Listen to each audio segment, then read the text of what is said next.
This is Optimal Relationships Daily, episode 1248. My boyfriend has no ambition and it bothers me. What should I do?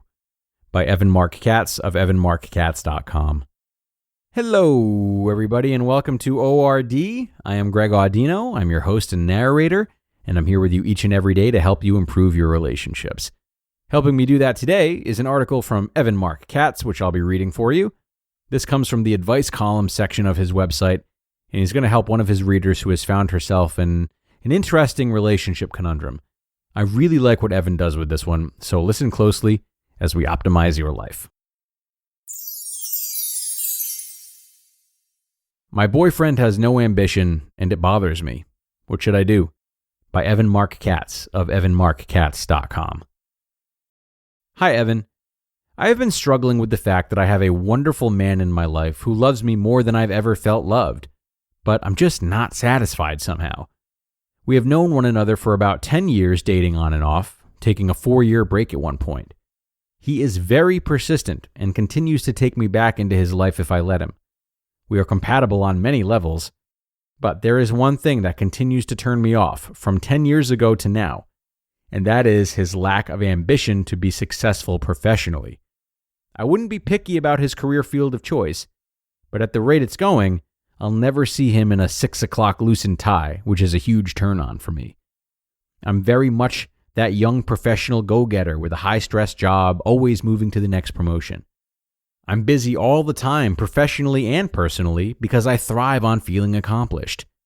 He, on the other hand, is satisfied with bringing home an okay paycheck to put food on the table.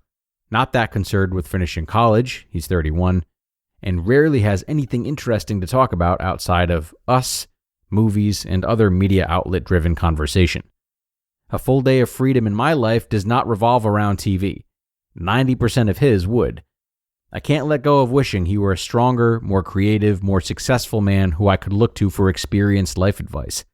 I'm very independent, but I'd also like to get some reassurance and empathy from a reliable source from time to time. I know that's harsh. I would never say those things to him, but it's how I feel.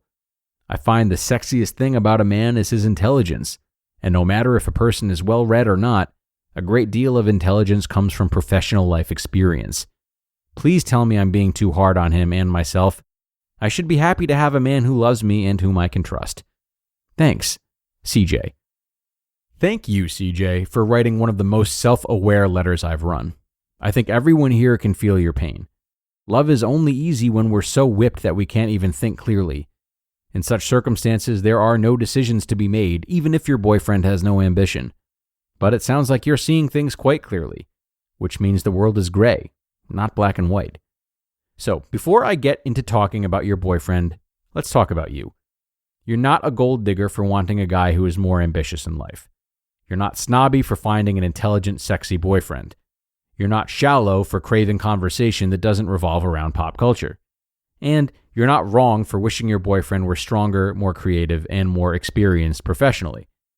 The questions that linger for me are these. 1. Are compatibility and kindness more important in your relationship than worldliness and ambition? And 2. Is it realistic to think that you can find a worldly, professional man who is as kind and compatible as your current boyfriend? This is the calculus of dating, and the same answers don't apply to both successful men and men with no ambition.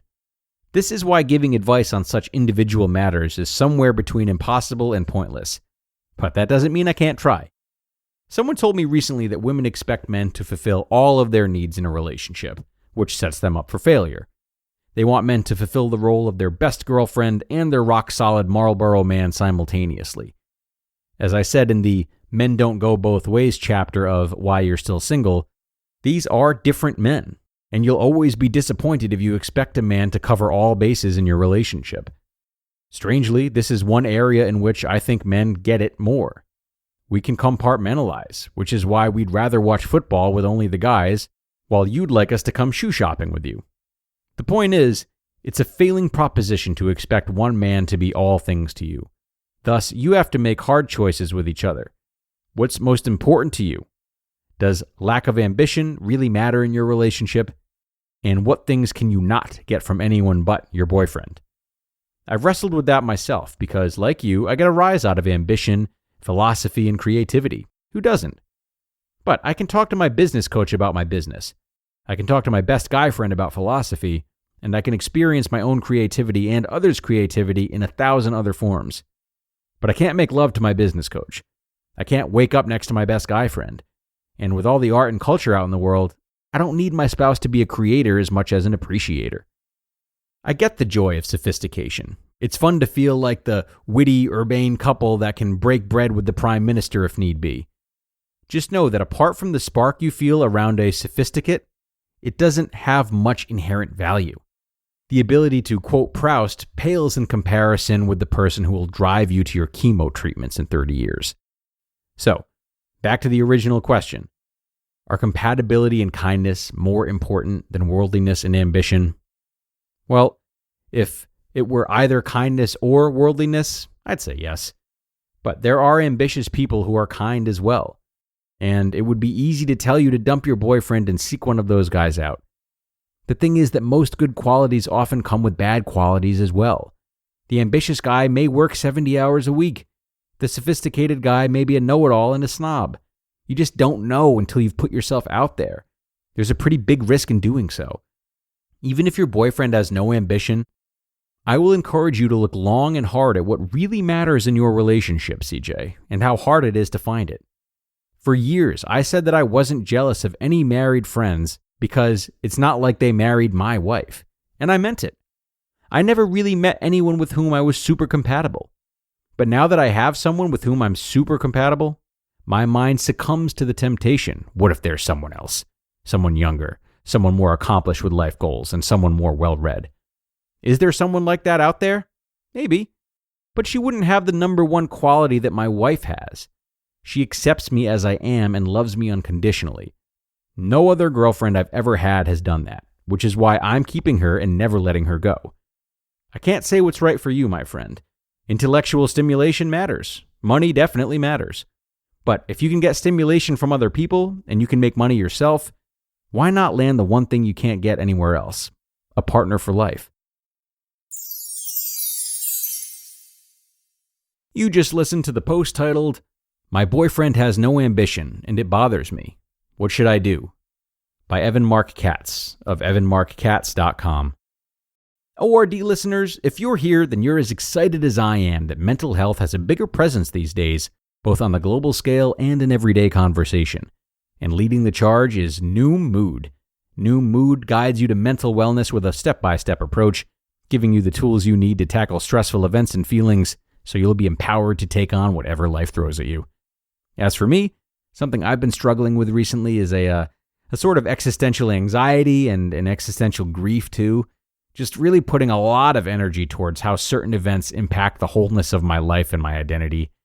But Noom Mood has helped me to not take things so seriously, maybe take things in stride a little bit more and just get more comfortable with letting things be what they are and not overthinking them in a way that frankly doesn't help me. And Noom can help you too, because you're bigger than your troubles, and Noom's behavior change experts know that. So start to worry less and feel happier by using Noom for just 10 minutes per day. Sign up for your trial at noom.com/ORD. That's NOOM.com/ORD to start your trial today. Okay, and a big thank you to Evan. I do feel as though I somewhat regularly challenge his work when I read from it, but I can safely say this is my favorite response to one of his readers that I've ever shared. With that being said, I think the lessons he's trying to teach here are clear and don't need more commentary from me. So what I will highlight is how he's helped this person in need and how you could offer the same service to someone, be it a loved one or a stranger. See, he really emphasizes asking her more questions that help her get to the core of her values. And this is really the foundation of good advice giving. In doing this, he doesn't assume so much about her situation that he immediately has an answer for her.